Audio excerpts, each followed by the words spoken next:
요한복음 10장 1절부터 10절까지 공독해 보겠습니다. 내가 진실로 너에게 이르노니 문을 통하여 양의 무리로 들어가지 아니하고 다른 데로 넘어가는 자는 절도며 강도요 문으로 들어가는 이는 양의 목자라. 문지기는 그를 위하여 문을 열고 양은 그의 음성을 듣나니 그가 자기 양의 이름을 각각 불러 인도하여 내느니라. 자기 양을 다 내놓은 후에 앞서가면 양들이 그의 음성 아는 거로 따라오되 타인의 음성은 알지 못하는 거로 타인을 따르지 아니하고 도리어 도망하라. 예수께서 이 비유로 그들에게 말씀하셨으나 그들은 그가 하신 말씀이 무엇인지 알지 못합니다. 그러므로 예수께서 다시 이르시되 내가 진실로 너에게 말하노니 나는 양의 문이라.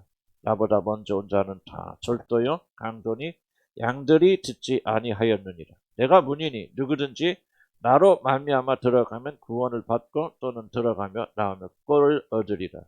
도둑이 오는 것은 도둑질하고 죽이고 멸망시키는 것뿐이요 내가 온 것은 양으로 생명을 얻게 하고 더 풍성히 얻게 하려는 것이니라. 아멘. 기도합시다. 주님, 주의 말씀 오늘부터 우리 몇 주 동안 예수님이 우리의 분이시고 목자가 되신다는 말씀을 듣고자 합니다. 성령께서 이 말씀을 이렇게 전하여 주시고 그리고 이 말씀을 우리 마음에 기록될 수 있도록 이 말씀을 소화해서 우리에게 생명의 양식이 되도록 성령께서 역사하여 주시고 말하는 자나 듣는 자들이 사모하는 심정으로 이 말씀을 듣고 어린 아이들조차도 이 말씀을 다 이해할 수 있도록 성령님 도와주시옵소서. 예수님의 귀하신 이름으로 기도 올립니다. 아멘.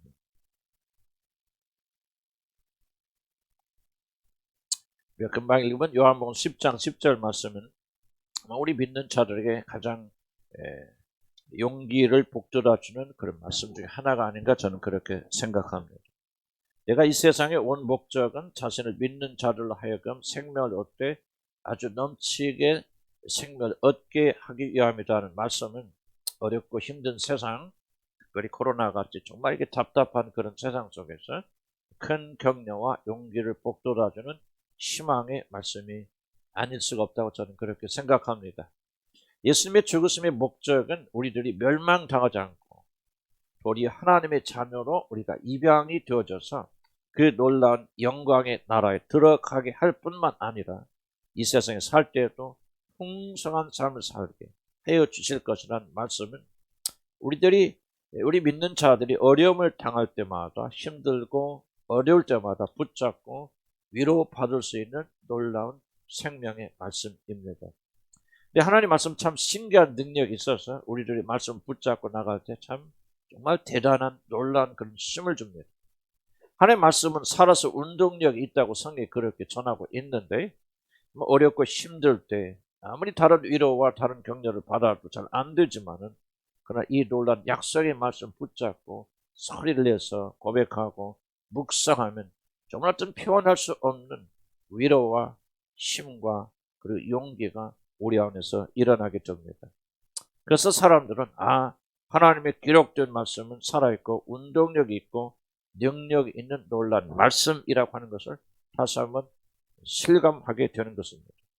우리 주님께서 이 땅에 오셔서 십자가에 죽고 부활하신 것은 우리를 심판하시고 정죄하여 지옥에 보내시려고 이 땅에 오신 것이 아니라 여러분에게 생명을 주고 넘치는 풍성한 삶을 주시기 위해서 우리 주님은 이 땅에 오셨고 십자가에서 죽으신 것입니다. 물론 풍성한 삶이라고 하는 것은 돈도 많아지고 좋은 집과 비싼 차를 몰고 다니는 그런 세상적인 관점에서 말씀드린 것이 아니라 더 깊고 더 영원하고 정말 아름다운 것, 정말 돈과 이 세상에 그 어떤 것도 살 수 없는 우리 예수님께서 말씀하셨던 대로 이 세상이 줄 수도 없고 세상이 알 수도 없는 하늘에서 내려온 정말 풍성한 삶, 넘치는 행복의 삶을 뜻합니다.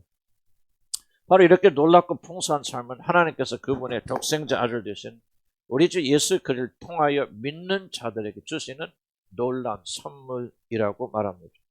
천하 만민 중에서 우리들이 힘입어서 구원을 얻을 만한 다른 이름을 예수 외에 우리에게 주신 일이 없다고 그렇게 성경 기록하고 있는데, 저는 천하만물, 천하 어떤 것 중에서 우리들이 진짜 만족하고 행복하고 충만할 수 있는 다른 방법을 예수 외에 우리에게 주신 일이 없다고 저는 그렇게 단호하게 고백드릴 수가 있습니다. 바로 이 놀란 삶을 우리 주님께서는 양과 목자의 관계를 통해서 우리에게 가르쳐 주십니다. 좋은 목자를 만나서 그만을 따르는 양들은 이제 좋은 풀을 먹는 양처럼 행복하고 만족한 삶을 살고, 또 그리스도를 따르는 자는 이제 정말 모든 면에서 풍성한 생명을 누리게 될 것이라는 사실을 바로 양과 목자의 비유를 통해서 우리들에게 가르쳐주고 계십니다. 그래서 바로 그것을 우리가 몇 주간에 걸쳐서 요한복음 10장에 등장한 이 말씀들을 저와 여러분이 나눌 것입니다. 오늘 본문의 구성은 1절에서 10절까지 저희들 택하였습니다만, 1절에서 6절까지는 예수님이 들려주시는 양과 목자에 대한 비유 자체입니다. 비유가 1절에서 6절까지 기록이 되어져 있고, 그리고 7절에서 10절까지는 이 비유를 깨닫지 못하는 제자들에게 이 비유를 해석할 수 있는 틀을 제공하는 해설이 7절에서 10절까지 그렇게 기록되어 있습니다. 그렇기 때문에 여러분 1절에서 6절까지 나오는 이 비유를 여러분 이해하시려면 7절과 10절이 무슨 뜻인가를 먼저 이해를 하고 1절에서 6절까지를 다시 되돌아와서 생각을 해봐야 됩니다. 그래서 이 비유를 이해하려면 이 성경은 유대 사람들, 이스라엘 사람들, 유대인이신 예수님을 중심으로 한 기록이기 때문에 그럴까 우리의 풍습이 많이 다릅니다. 그래서 우리가 이 비유 자체를 이해하려면 이 비유의 세팅, 이 비유가 어떻게 어떤 의미로 주어졌는가 하는 것을 우리가 먼저 살펴볼 필요가 있습니다. 왜? 한국 사람으로서는 이스라엘 사람들의 정서를 이해하기 쉽지 않기 때문에 그렇습니다. 저는 영국에서 오래 살다가 와서 가끔 영국 생각이 납니다. 집 생각처럼 나는데, 영국 하면 가장 먼저 떠오르는 것이 무엇이냐 하면 어디를 가나 푸른 초원이 있습니다. 영국은 기후가 우리하고 다르기 때문에 추운 겨울에도 잔디가 죽지 않고 더욱더 푸릅니다. 그래서 영국 전체가 하나의 잔디밭이 되고, 또 가면 어디나 양들이 있어서 그 양들이 풀을 뜯어먹고 있는데, 아마 영국 가면 저는 그런 광경이 가장 먼저 떠오르게 됩니다. 우리 예수님께서 탄생한 이스라엘이라는 나라로 이와 같이 양들을 많이 기릅니다. 그런데 추운 겨울이 되면은 밤에 양들을 들여두면 양들이 얼어 죽기도 하고, 더 무서운 것은 일이나 늑대들이 이렇게 와서 이 양들을 죽이고 뜯어 먹기 때문에 이제 들판의 어떤 곳에다가 한 중간에다가 우리라고 하는, 양의 우리라고 하는 피난처를 그들이 만듭니다. 그 주위에다 높은 담을 쌓아놓고, 영국도 가보면 그 담을 이렇게 쌓아놓거든요. 그 높은 담을 쌓아서 일이나 늑대들이 들어오지 못하도록 막고, 밤에는 바람이 불지 못하도록 바람을 막아서 이들을 지켜주는 피난처의 역할을 하는 것을 가리켜서 우리라 그렇게 말합니다. 그런데 우리 가운데에다가 출입문을 딱 만들어 놓고 양들과 목자들이 그리로만 출입을 하게 됩니다. 그래서 양들이 저녁에 이 피난처로 돌아오게 되면은 이제 그걸 지키는 사람은 문을 다 걸어 잠그고 그 양들을 밤새 추위와 이리와 늑대에서부터 지키고 보호해 줍니다. 그런데 그 당시에는 가난한 때이기 때문에 한 사람이 이렇게 큰 우리를 만드는 것은 무리입니다. 그래서 어떤 사람들이 공동 우리를 만들어 놓고 여러 사람들의 양을 이 무리에다 다 가둬 놓고 공동으로 같이 이렇게 추위와 이리의 공격을 피하도록 그렇게 하고 있습니다. 그러니 밤에는 한 우리 안에 여러 사람들의 양들이 무리들이 지금 섞여 있는 그런 광경입니다. 그리고 이들은 문지기 하나를 고용해서 돈을 주고 그 문지기가 밤에 양들을 지키도록 그렇게 합니다. 그러면 밤새 이제 목자들은 이렇게 좀 쉴 수도 있고 잠을 잘 수도 있고 그렇게 할 수가 있습니다. 그러다가 이제 아침이 되면 이제 목자들이 다 양의 우리로 출근을 하여서 이제 자기 양들을 불러내서 데리고 나가서 이제 그들을 푸른 풀밭이 있는 곳을 인도해서 그 양들이 배불리 뜯어 먹도록 그렇게 합니다. 바로 이것이 오늘 말씀을 이해하는 중요한 그런 세팅이 되옵니다. 이 광경을 여러분들이 눈에 그리면서 오늘 말씀 이해하면은 좀 더 쉽게 여러분이 오늘 예수님이 양과 목자에 대한 비유를 여러분 조금 더 쉽게 이해할 수가 있을 것입니다. 자, 1절에서 6절의 비유는 우리가 읽었지만 옆에 성경 읽으시고 적어도 몇 가지 내용을 압축하면 몇 가지 내용들을 주님께서 말씀하고 계십니다. 이게 나중에 이걸 다시 반복해 드릴 겁니다. 첫째로 문을 통하여 들어가지 않는 자는 다 절도고 강도라고 1절에서 그렇게 말합니다. 8절에서는 주님은 나보다 먼저 온 사람들은 다 가짜고 강도들이다 그렇게 말씀하심으로 이 의미를 보충하고 있습니다. 그런데 양을 도둑질해서 들어오는 도둑놈들, 강도들의 특징이 뭐냐면 만들어진 문으로 들어가지 않고 담을 넘어 몰래 들어간다는 사실입니다. 왜냐하면 문으로 들어가면 문지기에 걸려서 쫓겨나기 때문에 그렇습니다. 그래서 도둑들은 문이 아니라 담을 넘어가든지, 좀 아시죠? 우리 어렸을 때 개구멍이라 했는데 개들이 들락들락 조그만 구멍이 있는데 그런 개구멍으로 들어가게 되어집니다. 이렇게 문으로 들어가지 않는 모든 자들은 양을 도둑질하고 죽이고 멸망시키려고 하는 목적을 가진 도둑들과 강도들이라고 오늘 1절에서 6절에 비유해서 그렇게 말씀하고 있습니다. 이걸 저는 나중에 다 설명을 드릴 거지만 이제 전체적인 그림을 저와 여러분이 이제 오늘 이 시간에 조금 그려나가는 것은 이것이 바로 예수님께서 이 비유를 통해서 주시는 첫 번째 내용입니다. 두 번째로 이 비유에서 주님이 말씀하시는 것은 문으로 들어가는 자만이 참된 목자라고 그렇게 강조하고 있습니다.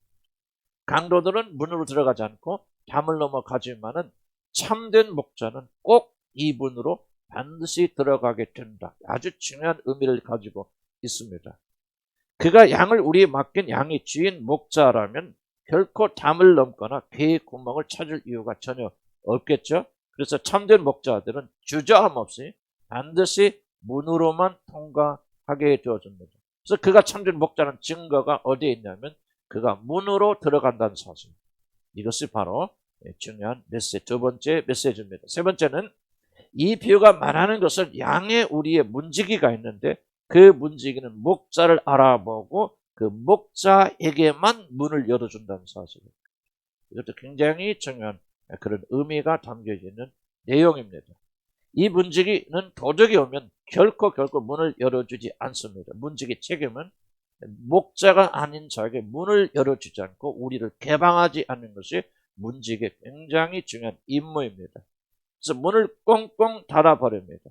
그래서 도둑놈들, 강도들은 문이 아닌 다른 곳으로 살짝 들여오려고 합니다. 문지기의 사명은 올바른 목자만 그 우리로 문을 열어주셔서 들어오도록 하는 것이 문지기의 가장 중요한 사명입니다.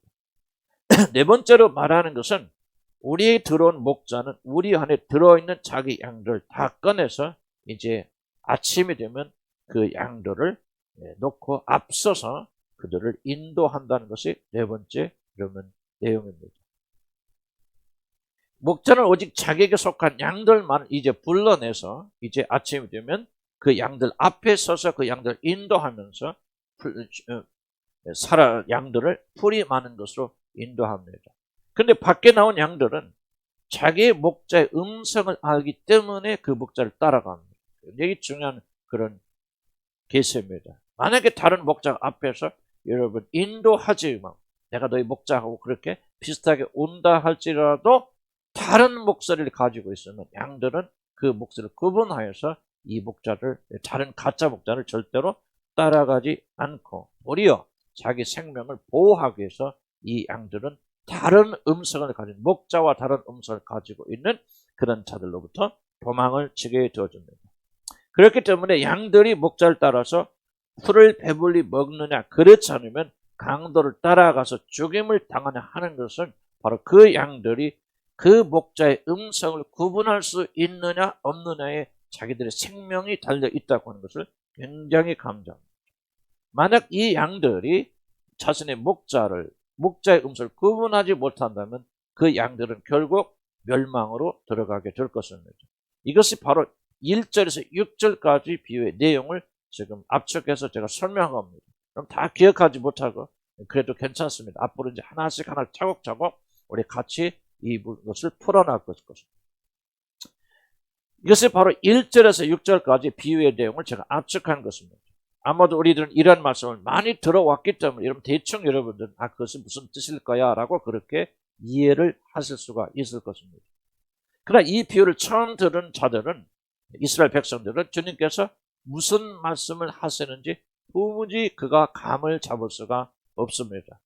그래서 우리 주님은 이 비유를 어떻게 해석을 해야 될지, 해석의 틀, 이 비유의 뜻이 무엇인지를 알 수 있는 해석의 열쇠를 7절에서 10절까지 친절하게 자기 제자들에게 가르쳐 주십니다. 바로 그것은 예수 그리스도 자신이 양 우리의 문이고 목자라는 사실을 예수님이 7절에서 10절까지 그리고 14절, 11절부터 가르쳐 주십니다. 자신이 목자라고 말씀하시는 것은 그 뒤에 언급되는 내용이기 때문에 11절부터 나온 내용이기 때문에 예수 그리스도가 앞에서 말한 양 우리로 들어가고 나오는 문이라고 하는 굉장히 특이한 표현을 우리가 오늘 집중적으로 한번 생각해 볼 것입니다. 7절에서 10절까지도 몇 가지 내용이 어울러서 나옵니다. 그래서 한번 요약해 보면 7절에서 10절까지는 우리 예수님께서 여러분 이렇게 말하십니다. 저는 오늘 설교는 굉장히 설명이 많이 있기 때문에 여러분 집에 가셔서 시간이 없더라도 꼭 오늘 설교만큼 다시 한번 들으시면서 이것을 이용을 해 앞으로 몇 주 동안 진행되는 설교 말씀을 여러분 잘 이해할 수가 있을 것입니다. 제가 이렇게 길게 늘어놓는 것은 이 사실을 제대로 이해하지 않으면 이 성경을 올바로 해석할 수 있는 우리가 도구를 버리는 것이고 우리가 내 멋대로 해석하고 은혜가 끝나지만은 성경을 해석하지 않으면 잘못된 해석은 결코 은혜를 우리에게 가져다 줄 수 없습니다. 그래서 저는 좀 이렇게 긴 시간 동안 이것을 먼저 이해할 수 있도록 여러분에게 도와드린 것입니다.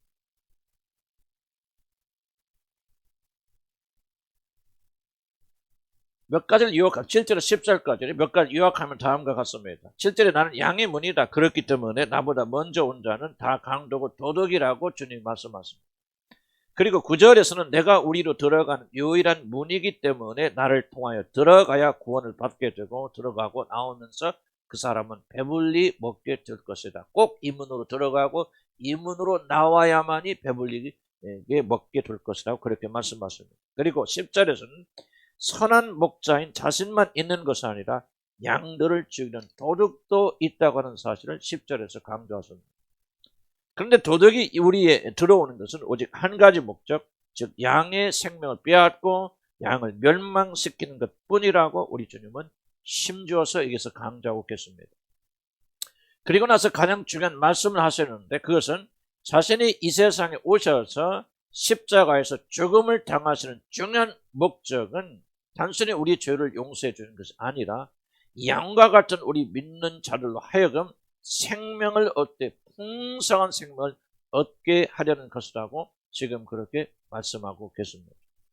이 말 다시 한번 정리하자면 여러분들이 참으로 풍성한 생명을 누리는 유일한 길이 있다면 그것은 참된 목자이신 그리스도를 따르는 것뿐인데 이 세상에는 믿는 자들의 것을 빼앗고 그것을 죽이기 위하여 몰래 숨어드는 원수가 있고 그 원수의 종들이 있기 때문에 수많은 사람들이 오늘 이 놀라운 생명을 누리지 못하고 빼앗기고 도둑질 당하고 이런 생명이 없기 때문에 결국은 세상의 것에 취하여서 금방 있다가 없어지고 멸망으로 인도한 것들을 그 안에서 여러분 생명을 찾기 위해서 발버둥 치는 사람들이 많다고 하는 사실을 오늘 우리들에게 경고하고 계시는 것입니다.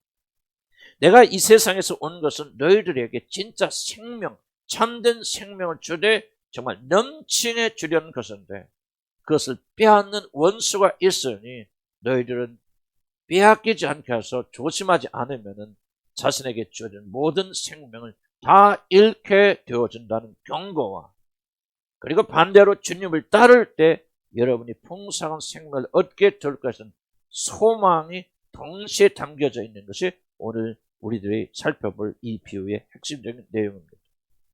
바로 이것을 앞에서 말한 1절에서 6절까지 앞으로 몇 주 동안 다루게 될 이 비유를 해석한 중요한 틀이 되어집니다. 그래서 우리 예수 그리스도가 양의 무리에 들어가는 유일한 문이라는 사실 그리고 예수 그리스도가 우리들을 푸른 초장하고 인도하여서 배불러 먹이시는 참된 목자라는 사실을 마음에 염두에 두고 1절에서 6절까지 내용을 오늘 다시 한번 살펴보고자 합니다. 서론이 상당히 길었습니다. 앞에서 말한 대로 이 서론이 길어야 될 수밖에 없는 이유를 제가 설명드렸습니다. 이 서론을 만약 잘 이해하지 못한다면 앞으로 몇 주 동안 나누게 될 예수님의 선은 나는 곧 양의 우리로 들어가는 문이고 나는 선한 목자라는 사실을 여러분 잘 이해하지 못하고 그 말씀을 통해서 주시고자 하는 하나님의 충만한 은혜를 누릴 수가 없기 때문입니다. 우리 주님은 첫째로 이 세상에는 우리의 것을 빼앗고 우리들을 죽이고 멸망시키려는 도적이 있다는 사실을 우리에게 경고하고 있습니다. 저는 오늘 이 부분만 여러분과 같이 나누기를 원합니다. 주님께서 주시는 넘치는 생명을 누리려면 우리 주님 안에 그러한 놀란 생명이 있다는 것을 아는 것만으로 그리고 그분을 따르는 것만으로 충분하지 않습니다. 만일 저와 여러분이 예수 안에 그 놀란 생명 모든 풍성함이 있다는 사실을 믿음과 동시에 그 모든 것을 빼앗아가고 결국 여러분들을 죽여 멸망시키려는 원수가 있다는 사실을 인정하지 않고 그 원수와 더불어서 치열하게 전쟁하지 않는다면 여러분이 혹시 예수를 믿고 거듭나고 성령을 받아서 그 넘치는 생명을 받는다 할지라도 여러분이 그 모든 생명을 다 빼앗길지도 모릅니다. 나는 이것이 우리 믿는 자들 적어도 거듭나서 하나님의 자녀가 되었다고 믿는 자들의 가장 심각한 문제가 아닐 수가 없습니다. 우리들은 예수님을 나의 구주와 주님으로 받아들이는 순간 오늘 여기 약속하고 우리가 누리게 될 모든 생명을 충만한 생명을 여러분 이미 예수님과 함께 받습니다. 그래서 누구든지 믿음을 가지고 산다면은 어떤 사람이 할지라도 우리 모두는 그분이 약속하신 생명이 넘치는 풍성한 삶을 살 수 있고 모두 다 그렇게 살아야 하는 것이 정상입니다. 그런데 놀랍게도 우리들 가운데 이러한 풍성한 삶을 사는 자들이 그렇게 많지 않습니다. 도대체 그 원인이 무엇입니까? 믿음이 잘못되었습니까? 성경이 거짓말을 말하고 있는 것입니까? 여러분들 예수를 믿고 성령으로 거듭나게 되어질 때 여러분 이 축복을 못 받았는데 성령이 받았다고 그렇게 거짓말하는 것입니까? 도대체 무엇이 문제입니까? 보이지 않는 원수에게 이 모든 축복을 도둑질 당하고 빼앗겼기 때문에 오늘 수많은 믿지 않는 사람, 거듭나지 않는 사람, 하나님의 백성이 아닌 사람은 우리가 설명하고 이야기할 필요도 없지만은 거듭나서 하나님의 자녀가 되고 이 생명을 받았지만은 원수에게 다 빼앗겨서 누리지 못하는 사람들이 한둘이 아닙니다. 받긴 받았는데 다 도둑 맞았습니다. 그래서 비참한 삶을 삽니다. 저는 지나간 제 자신의 그 세월을 뒤돌아보면서 참 한탄하는 것이 있는데 참 많은 것, 엄청난 것들을 빼앗기며 살았구나 하는 그런 생각을 참 많이 해봅니다. 시간과 물질과 미련과 무엇이 됐든 관계와 건강과 성공과 정말 도둑질 당하는 것이 한두 개가 아니라고 그렇게 저는 그렇게 생각합니다. 내가 예수를 믿기는 믿었고 분명히 풍성한 생명을 이미 받았음에도 불구하고 담을 살짝 넘어온 도둑들에게 그 많은 것들, 그 좋은 것들을 참 많이 저는 빼앗겼습니다. 그래서 한때는 믿는 자는 믿는 자였지만 저는 비참한 삶을 살았습니다. 이 모든 풍성한 삶을 빼앗긴 그런 비참한 삶을 저는 오랫동안 살아왔습니다.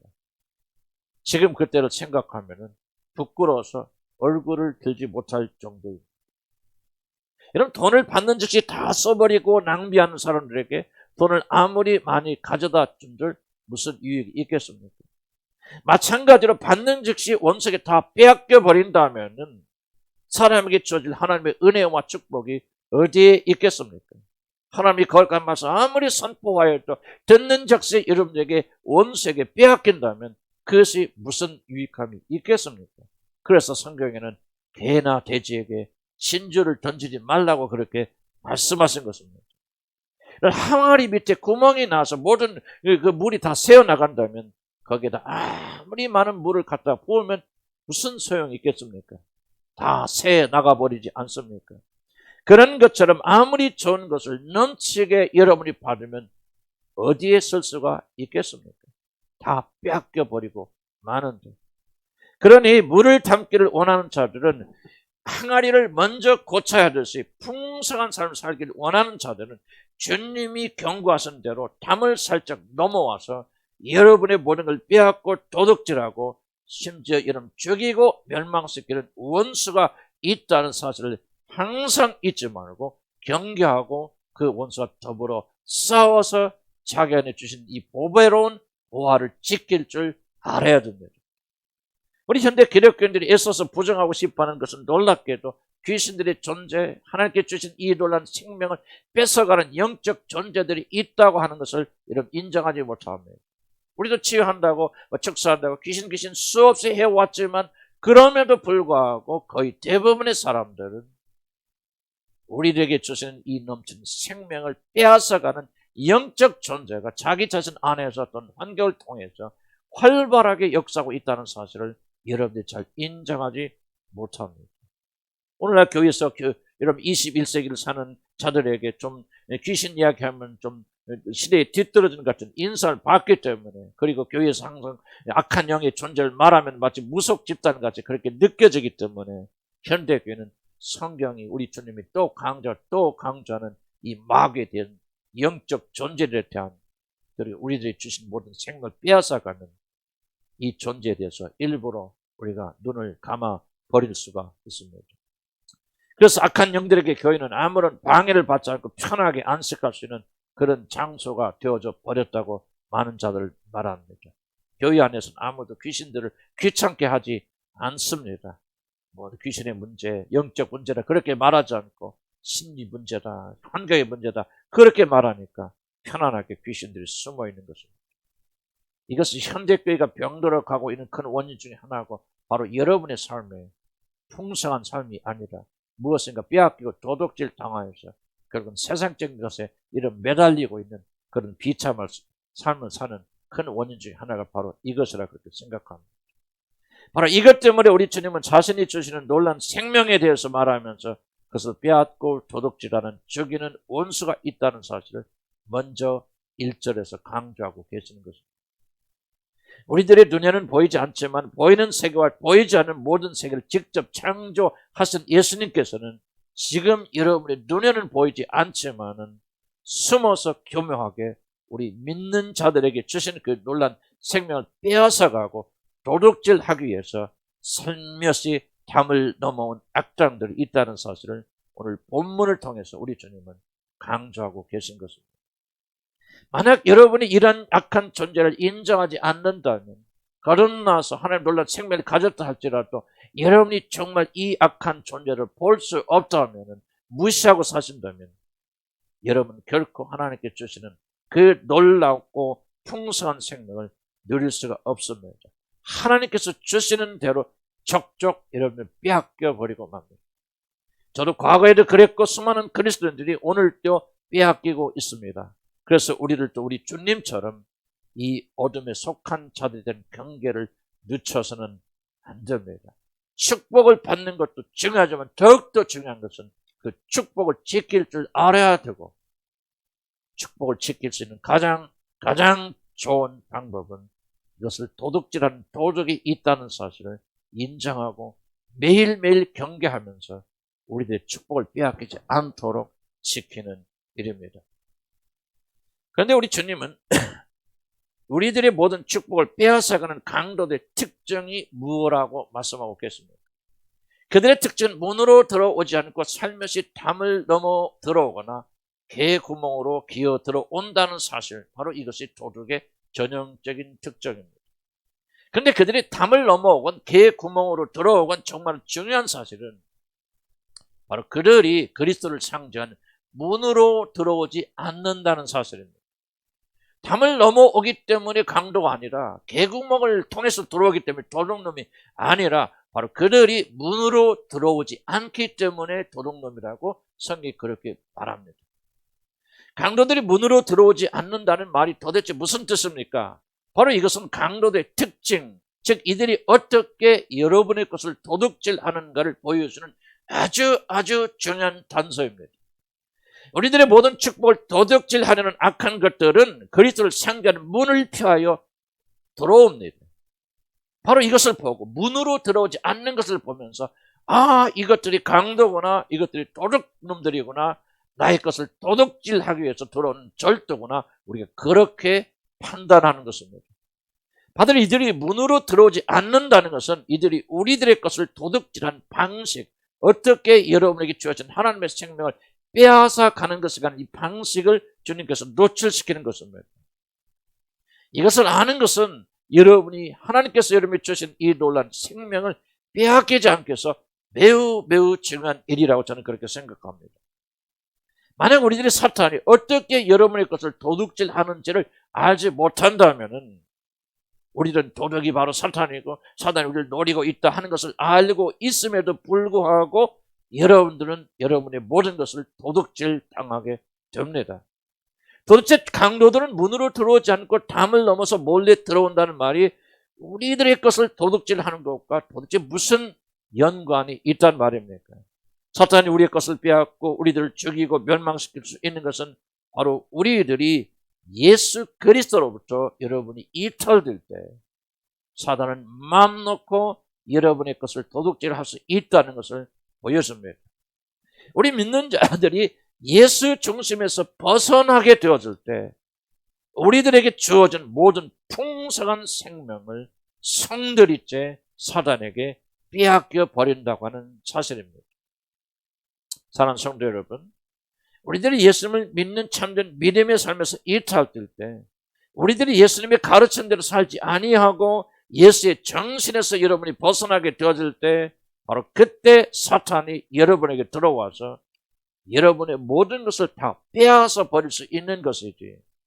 아무리 사탄이 강력한 힘을 가지고 있다 할지라도 여러분들이 예수님을 여러분 마음의 중심에 모시고 예수의 마음으로 살고 예수의 정신으로 살고 즉 예수의 영으로 충만한데도 사단이 힘을 가지고 있기 때문에 마음대로 여러분의 것을 빼앗고 여러분의 것을 도둑질하고 여러분을 죽일 수 있는 것이 결코 아닙니다. 우리 한번 조용히 우리들의 삶을 뒤돌아보시기 바랍니다. 우리들이 주님의 뜻에 순종하며 주님을 기쁘시게 하는 그런 삶을 살고 있는데도 불구하고 사단이 강제적으로 와서 여러분이 가지고 있는 그 놀라운 생명을 빼앗아 가던가요? 그렇지 않으면 우리들이 믿노라 하면서도 교회 출석하고 교회는 다니고 열심히 기도는 따라다니지만은 우리들이 예수님처럼 살지 않고 자신만을 위하고 이기적이고 정욕적이고 세상적이고 자기 것만 지키려고 하는 자기 보호 중심적이고 자기 중심적이고 이기적인 삶을 살 때에 사단이 여러분의 것을 다 빼앗아 가던가. 저는 제 자신을 뒤돌아보면서 저도 한때는 예수 원수 귀신 이야기 사단 이야기하면서 그냥 사단이 다 뺏어가는 같이 그렇게 말했지만 조용히 제 정신을 차리고 내 자신을 뒤돌아볼 때 많은 것을 원수에게 빼앗기고 도둑질 당한 이유는 바로 내가 예수의 정신 즉 내 이웃을 내 몸처럼 사랑하며 다른 자들 종처럼 섬기며 그들을 나보다 낮게 여기고 존경하는 그런 삶을 사는 일에 실패했기 때문에 내가 모든 것을 빼앗겼다는 사실을 내가 고백하지 않을 수가 없습니다. 예수님처럼 그렇게 섬기고 사랑하고 희생하는 삶이 아니라 원수 사탄에게 내가 잘났다, 내가 옳다, 그리 나를 섬기라 하며 이기적이고 자기 중심적이고 자신을 신처럼 높이려고 하는 그런 삶을 내가 살아왔기 때문에 제 명령과 계명에 따라서 다른 사람 섬기고 다른 사람을 높여주고 다른 사람을 위하고 자기를 희생하는 그런 삶이 아니라 나 자신을 높이려고 하는 예수의 정신과 반대되는 그런 삶을 살았기 때문에 내게 주신 풍성한 생명을 빼앗겼고 도둑질 당하였다는 것을 나는 어렵지 않게 고백할 수가 있습니다.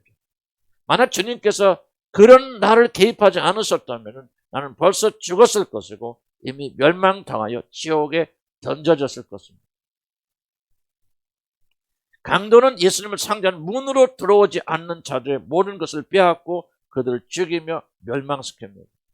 원수 사탄은 예수의 길이 아닌 세상의 길로 그리고 사탄의 길로 가는 자들의 삶을 철저하게 파괴하고 그 모든 축복을 다 빼앗아 간다는 말입니다. 다시 한번 기억하시기 바랍니다. 여러분이 여기 와서 열심히 예배를 드리고 기도를 하고 여러분이 열심히 하나님 찾고 희생과 헌신과 봉사한다고 그래서 여러분이 축복받는 것은 아니고, 여러분 무조건 기도나 한 거로 이 모든 걸 뺏어가는 마귀를 대적하고 여러분 저주하고 쫓아낸다고 그래서 여러분들이 승리하는 것은 아니라, 예수의 정신에 따라 살지 아니할 때, 그분의 가르침대로 내 자신을 내려놓고 순종하고 헌신하고 다른 사람을 높여주고 자기 중심이 아니라 다른 사람의 중심으로 가고는 그런 예수의 정신으로 살지 않는다면은 여러분들이 가진 모든 축복은 성들이 사단이 빼앗아간다는 사실을 오늘 성경이 말하고 있는 것입니다. 누가 강도라고 그랬습니까? 문으로 들어가지 않는 강도, 예수의 방식으로 살지 않는 자들, 예수의 정신으로 살지 않는 자들, 예수의 마음으로 살지 않는 자들, 섬기고 사랑하고 포기하고 내려놓고 자기 자신이 아니라 남편이나 다른 사람의 행복을 일부러 두는 그런 희생적인 헌신적인 삶을 살지 아니할 때, 여러분이 하나님으로부터 어떤 생명의 풍성한 생명을 받는다 할지라도 그 모든 생명은 하나도 여러분의 남자 고스란히 다 뺏긴다는 사실을 여러분 잊지 않기를 난 주 여러분 간절히 기원합니다. 우리는 너무나도 주술에 익숙하고 있기 때문에 이런 하나님 말씀에 순종하지 않고서도 우리가 그냥 예수 이름으로 무슨 파괴를 대적하고, 그리고 막 우리 모든 걸 뺏어가는 막 저주를 감지하는 사단을 예수 이름으로 대적하고 막 물리치고 그렇게 하기만 한다면 우리는 생명이 넘칠다고 그렇게 착각하지만, 오늘 성경은 그것이 아니라고 해서 우리에게 강조하고 가르치는 것입니다. 담을 넘어오기 때문에 강도가 아니에요. 개구멍으로 들어오기 때문에 도둑놈이 아니라, 그들이 예수 그리스도를 통하지 않고 그분으로 충만한 삶을 살지 않을 때, 그분의 가셨던 그 길을 우리가 쫓아가지 않을 때, 그분이 선택해준 길로 가지 아니할 때, 여러분이 어떤 사람이 되었든지 간에, 어떤 자녀가 되었든지 간에, 여러분이 어떤 종교적 체험을 했든지 간에, 목사가 됐건 장로가 됐건 어떤 위치에 있든지 간에 그 사람은 하나님께 주신 모든 생명을 고스란히 다 빼앗기고 만다는 것입니다. 하나님의 생명이 없기 때문에, 하나님의 기쁨이 없기 때문에, 하나님의 즐거움이 없기 때문에 여러분 마음은 어디를 향해 갑니까? 세상을 향해 가는 거예요. 그래서 세상이 주는 것을 채우려고 그 안에서 기쁨을 찾고 그 안에서 만족을 가려고 하는 비참한 삶, 예수 믿지 않는 자와 전혀 다르지 않은 그런 삶을 사는 것이 바로 여러분이 가장 소중한 생명을 빼앗겨버리고 있다는 그런 증거가 아니면 도대체 무엇이 그런 증거랍니까?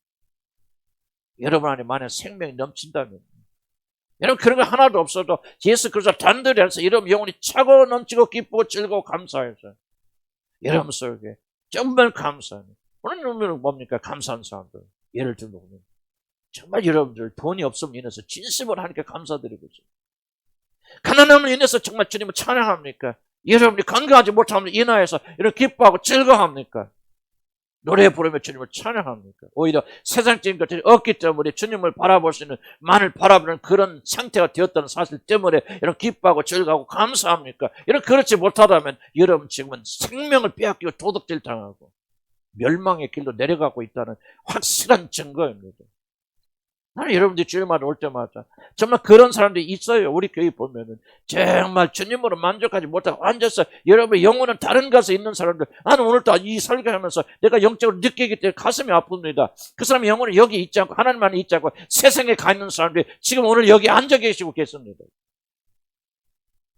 문제는 뭐냐면 그들이 하나님 주신 이 놀라운 생명, 풍성한 생명을 빼앗기고 있다는 사실을 눈치조차 채고 있지 못하다는 거예요. 여러분의 삶이 왜 빈곤하다는 걸 알겠습니까? 여러분의 삶이 빈곤하구나, 나는 충만하지 못하는가. 그 사람들이 내가 봐서 내가 길을 가다 길가에 있는 쓰레기통을 내가 뒤지고 있다면, 그 안에서 먹을 것을 찾고 있다면 그것은 무엇을 말합니까? 그 사람의 삶은 완전히 빈곤하고 가난하고 아무것도 가지고 있지 못한 비참한 삶이라고 하는 것을 증거하고 있지 않겠습니까? 만약 여러분이 하나님이 아니라 세상의 쓰레기통에서 무엇인가를 얻기 위해서 만족해서 뒤지고 있다면 그것이 바로 여러분들에게 주신 모든 생명은 다 도둑질하고 빼앗기고 도둑질 당하고 잃어버렸다는 사실을 증거하는 것이 아니라 그 무엇이겠나 그 말입니다. 왜 우리가 빼앗깁니까? 예수의 마음으로 살지 않고 예수의 정신으로 살지 않고 예수 그리스도가 중심으로 되지 않고 그분의 명령과 계명에 따라서 내 자신을 포기하고 내려놓고 그리고 다른 사람 사랑하고 다른 사람 높여주고 다른 사람을 섬기고 예수 우리가 살았던 그런 방식으로 저와 여러분이 살지 않을 때 사단은 마음 놓고 우리를 유린하고 빼앗고 도둑질하는 것입니다. 원수의 특징이 무엇입니까? 딱 하나입니다. 문으로 들어오지 않는 것입니다. 이것을 바로 성경이 강조하는 것입니다. 예수처럼 살지 않는 것이고 예수 그리스도의 반대되는 길을 걷는 것입니다. 미워하고 시기하고 질투하고 싸우고 다투는 것입니다. 내가 잘났다, 내가 옳다, 그러니까 서로 주장하며 싸우는 것이 아닙니까? 저도 그럴 때가 있어요. 그럴 때 바라볼 때 정말로 내 자신이 무엇인가 부끄럽게 한이 없어요. 뭐 하나 조금만 놓고도 내가 오라, 네가 오라. 아주 치열하게 싸우는 것이 인간 아닙니까? 이것은 그리스도의 삶이 아니라 개구멍을 뚫고 돌아오는 토력의 삶이고 바로 여러분의 가장 소중한 생명, 풍성한 삶을 여러분이 누리고 있지 못하고 다 빼앗겼던 증거가 아니면 무엇을 한 말입니까? 제발 영적인 눈이 열려서 우리 자신들이 비참함을 볼 수 있기를 나는 주의 이름으로 간절히 축복합니다. 이 생명이 우리에게 필요한 생명입니다. 나는 우리의 본인이 그리로 들어가고 나가며 꼴을 얻느니라고 주님 그렇게 말씀하십니다. 바로 이것이 풍성한 삶을 사는 비결입니다.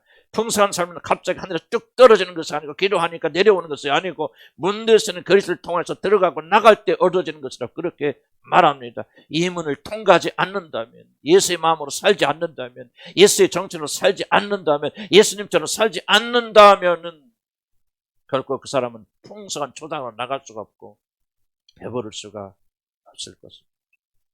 물론 이것은 예수님을 나의 구주로 받아들이는 일로부터 시작할 것입니다. 양들이 문이 열리면 목자의 음성을 듣고 그를 따라 먹을 것이 풍성스럽게 옮겨가듯이 우리들의 목자 되신 그분을 따라가지 않는다면 저와 여러분은 결코 풍성한 삶을 누릴 수가 없습니다. 그분만이, 그리고 그분에 따라 사는 것만이 여러분이 참된 풍성한 삶을 누릴 수 있는 유일한 길이 되고 방법이 되어집니다. 더욱더 중요한 것은 단지 그를 믿을 뿐만 아니라 그분이 가시는 그 길을 우리를 또 따라가야만 풍성한 삶을 누리게 된다는 사실입니다. 그분이 가신 그 길대로 사랑하고 용서하고 용납하고 거룩하고 정결하며 다른 자들 섬기며 다른 사람을 나보다 낮게 여기며 내가 아니라 당신이 옳다고 말해주며 덮어주고 격려하고 감싸주고 칭찬하고 높여주는 그런 삶을 살 때 우리들에게 주신 풍성한 삶을 저와 여러분이 누리게 될 것이고, 만약 이런 삶을 살지 않는다면 여러분의 삶은 점점 휘폐해질 것이고 여러분의 삶은 모든 풍성한 것을 다 빼앗기게 될 것입니다. 풍성한 삶을 빼앗아가는 원수야 나를 떠나라고 말한다고 원수가 떠나는 것이 아니라 우리의 문 대신 그분을 따라 들어가서 사는 삶을 살 때에 우리들은 모든 것을 도둑질하는 원수를 물리칠 수 있고 그분이 약속하신 풍성한 생명을 누릴 수가 있습니다. 사랑하는 성도 여러분, 여러분의 모든 것을 빼앗으려는 원수는 그리스도를 상징하는 문으로 들어오지 않기 때문에 강도라는 사실을 잊지 않기를 난 주여를 간절히 축복합니다. 현대인들은 자신의 삶을 그리스도의 삶에 일치시키지 않는 제 풍성한 생명을 누리기 원하는 것 같습니다. 주님의 뜻대로 주님과 같이 주님과 동행하는 삶을 살기보다는 그냥 여기 와서 열심히 기도하고 헌신하고 헌금하면 축복이 내려올 것 같은 그런 주설적인 삶을 사는 자들이 한둘이 아닙니다. 그러나 우리들이 원수의 길을 걸어갈 때는 축복은커녕 이미 주신 놀라운 생명을 여러분 다 빼앗기고 도둑질할 것입니다. 그래서 여러분의 눈이 세상을 향해 가는 것이고 세상의 것이 좋게 보이는 것이고 돈이 좋게 보이는 것이 집이 좋게 보이는 것이고 있는 것도 사라지고 심지어 우리에게 주신 생명조차 빼앗기게 됩니다. 우리 주님이 주시는 생명을 누릴 때 풍성한 생명을 누리려면 단지 그를 믿을 뿐만 아니라 그분이 가신 그 길로 걸어가야 되는 거죠. 그분으로 들어가야만 우리들은 그분이 약속하신 풍성한 생명을 누릴 수가 있을 것입니다. 우리들의 것을 빼앗고 도둑질하는 강도는 결코 문으로 들어오지 않는다는 사실을 다시 한번 기억하시기 바랍니다. 그들은 주님의 방식대로 살지 않습니다. 세상에 따라 자신의 육신과 욕심에 따라 삽니다. 내가 1번입니다. 내가 높아져야 됩니다. 내가 옳습니다. 내가 이것이 바로 마귀의 정신이고, 그리고 하나님의 생명을 빼앗기는 가장 큰 원인입니다. 난 여러분에게 다시 한번 묻고 싶습니다. 여러분이 이 약속된 풍성한 생명을 누리고 계십니까? 그렇지 않으면 빼앗기고 도둑질자, 여러분의 생명까지 위태로운 그런 자리에 와 있지는 않습니까? 만약 우리들이 이 모든 것을 버리고 주님의 뜻대로 살아가고 주님의 방식대로 살아간다면 하나님께서 여러분에게 놀라운 축복을 주시고 여러분들 반드시 푸른 풀밭 쉴만한 물가로 데리고 가실 것입니다. 말씀 맺습니다. 우리 교회에서 우울증으로 심하게 고생하던 자매가 많이 회복되었고, 누군지 여러분 다 대충 아시라 믿습니다만 이 고생하던 자매가 기적적으로 회복이 되어졌고, 이번에 또 신방을 가서 보니까요, 정말 모든 면에서 하나님 축복하신 것을 목격하였습니다. 남편과의 관계도 그렇게 좋아졌고, 그렇게 참 이혼 도장 찍고 정말 서류까지 작성하고 그런 상황에 들어갔지만 가서 보니까 남편의 관계가 완전히 회복되어졌고, 또 집도 그냥 새로 이렇게 정말 장만해놨는데요, 꼭 신혼집이 들어온 것 같이 그렇게 해놔서 내가 참 이 영적인 아버지로서 얼마나 참 기쁘고 즐거웠는지, 참 갔다 와서 내가 며칠 동안 너무 기뻤어요. 그걸 보라보면서. 그런데 저를 더 기쁘게 만들었던 것은 그 자매의 간증입니다. 전에는 어렵고 힘들 때마다, 우울증이 심하게 공격할 때마다 사람들에게 전화하고 연락하고, 그래서 사람들 들벗고, 그래서 사람들로부터 위로받고 자기 자신의 마음의 안정을 찾으려고 그렇게 했는데, 이제는 더 이상 자기 우울함이 공격할 때마다 사람들 만나려 하지 않고 오히려 그들과 격려하고 연락하지 않고 힘들어도 교회에 와서 홀로 씨름을 하곤 하는데, 그런 가운데 주님께서 깨달음 주시 회개케 하십니다. 이런 생각을 주님이 주시더랍니다. 남편이 나 때문에 굉장히 힘들었겠군요 하면서 남편을 이해하게 되어지고 긍휼하게 마음을 가지게 되고 남편을 힘들게 한 자기 자신의 죄를 회개하면서, 그러면서 그 남편과의 관계가 급진적으로 회복이 되어지고, 이런 과정을 간증을 했는데 정말 놀라운 간증이었습니다. 처음 사람을 의지하지 않아야 되고, 자기 문제가 어려운 문제가 있을 때마다 사람에게 달려가는데 나는 더 이상 사람을 의지하지 않을 거예요. 굉장히 힘들었고 그런 버릇이 한두 번 나올 수도 있겠지만은, 지금은 그렇게 하지 않고 하나님께만 달려가니 하나님 많은 은혜가 임하고, 그때부터 하나님께서 많은 것들을 회복시켜 주셨다는 것을 우리 간증함 듣고 제가 정말 큰 감격을 가지고 집으로 돌아왔습니다. 성도 여러분, 바로 이것입니다. 그가 하나님만을 붙잡고 하나님 기뻐하시는 길을 가기로 선택하고, 남편의 잘못과 남편이 자기 잘못된 것이 아니라 내가 그에게 잘못한 것을 회개하면서 부족하지만은 우리 주님께서 걸어가신 그 길을 걸어가게 되어졌을 때, 자기 자신을 내려놓고 자기 자신의 안전을 포기하고 사람에게 달려가고 사람에게 의존하던 모든 걸 끊어내면서 주님이 걸어가신 그 외로운 길을 걸어가니 그에게 이제 약속한 풍성한 생명의 길이 조금씩 열리기 시작한 것입니다. 바로 이것이 목회자로서 제 마음을 심하게 기쁘게 한 것입니다. 단지 좋아진 것 때문이 아니라 그 자매가 그리스도의 길을 걷기 시작한다. 주님과 함께 이로운 길을 선택하고 고난의 길을 선택하면서 다른 사람이 나에게 얼마나 잘못했느냐가 아니라 이제 내가 다른 사람이 얼마나 잘못했는가를 보면서 회개의 길을 걸어가고 있다는 이 사실이 저에게 큰 기쁨이 되어질 것입니다. 원수가 우리들의 것을 도둑질하고 빼앗는 것은 우리들이 문제에 쓰는 급을 통하여 가지 않고 잠을 살짝 넘는 마귀의 길을 여러분 따라가기 때문입니다. 그러나 우리들이 이런 삶을 회개하고 그리스도의 문을 열고 여러분 그와 함께 걷기 시작합니다. 내가 지금까지 걸어왔던 내 모든 죽음의 길을 내려놓고 내 생명의 길을 걸어가기 시작하면은 여러분 모두는 하나님의 풍성한 삶을 오늘부터 맛보게 될 수 있을 것입니다. 그가 가신 길을 걷기 시작하면, 문 대신 그분을 통하여서 들어가기 시작하면은 여러분의 눈앞에는 풍성한 생명이 넘치게 주어질 것입니다. 나는 오늘 여러분을 오늘 생명의 양식으로 초청하기 원합니다. 예수 그리스도의 삶이 무엇입니까? 한마디로 자기를 위해서 살지 않고 다 모든 걸 내려놓고 오직 하나님 한 분만으로 사셨던 그분입니다. 그분의 죽으심이 무엇을 의미합니까? 자기 중심, 자기만을 위해 살고 자기 행복과 자기 안전을 추구했던 모든 인간의 삶은 종을 맺었고 끝나버렸고 이제부터 예수 그리스도와 함께 그분을 통해서 하나님께 나가는 생명의 길로 우리 들어가게 된다는 것을 의미합니다. 예수 그리스도의 죽으심이 무엇을 말합니까? 우리가 하나님께서 우리에게 모든 생명을 주셨지만 자기 중심, 자기만을 생각하고 자기만을 사랑하는 이 자중심의 삶이 이제 예수님과 함께 십자가에 못 박혀 죽고 이제는 우리는 예수 그리스도를 문으로만 들어가는 그런 자들이 될 수 있다고 하는 그 약속이 그분의 죽으심과 부활을 통해서 우리에게 주어진 것이 아니겠습니까? 나는 오늘 여러분 이 설교 말씀을 듣고 이제 믿음으로 그렇습니다. 도덕의 강도가 다른 게 윤리적 도덕적으로 실패하는 게 도덕의 강도가 아니라 문으로 들어가지 않는 게 강도였군요.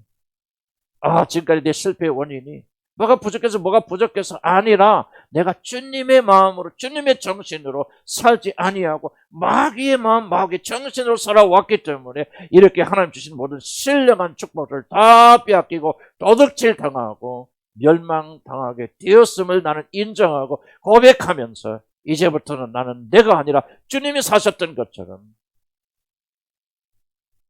주님만으로 사는 사람이 되기 원합니다. 이 떡을 마시고 먹고 피를 마시면서 예수 그리스도의 죽으심에 여러분이 동참한다면 여러분은 반드시 한 분의 예의도 없이 하나님께 약속하신 풍성한 생명을 누리게 될 것입니다. 기쁨으로 여러분을 이 예수에게 초청합니다. 기도합시다.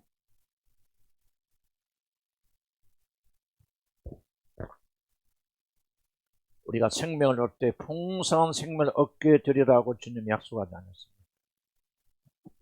그럼에도 불구하고 왜 우리들은 풍성한 생명 누리지 못합니까? 문으로 들어가지 않고 담으로 들어가고 개구멍으로 들어가고 예수의 정신으로 살지 않고 예수의 마음으로 살지 않고 예수와 일치되는 삶을 살지 아니하니까 빼앗기고 도둑질 당한다고 주님이 말씀하지 아니하였습니까? 그러나 새 생명을 얻는 길은 우리 힘으로 되지 않습니다. 우리 자아의 죽음은 우리 힘으로 되지 않습니다. 다만 우리가 믿고 고백하는 것은 우리 예수 그리스도가 십자가에서 죽었을 때 우리의 모든 이런 육적 자아를 거기서 죽이셨다는 사실을 우리가 믿음으로 받아들이고 나간다면 우리에게도 이런 놀라운 역사가 일어날 줄 믿습니다.